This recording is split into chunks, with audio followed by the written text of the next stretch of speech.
Aunty கோலத்துல முருகனை பார்க்க குடுப்பன வேணும், சாதாரணமானது இல்ல.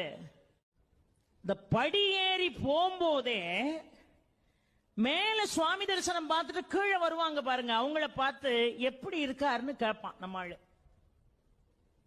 மனுஷாள் ஒருத்தரை பார்த்து இன்னொருத்தர் எப்படி இருக்கீங்கன்னு கேட்கறது இயல்பு.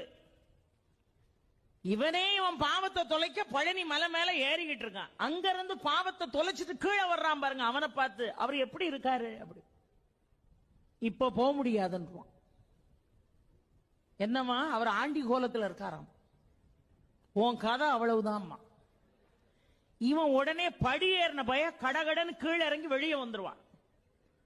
பழையபடி இட்லி சாப்பிட்டு காஃபி குடிச்சிட்டு பழையபடி ஏறுவான். ஒரு 2 மணி நேரம் கழிச்சு இப்ப எப்படி இருக்காரு, இப்ப போகலாம். அங்கிருந்து வர்றவன் என்னவா ராஜ அலங்காரத்தில் இருக்கார். உடனே குடு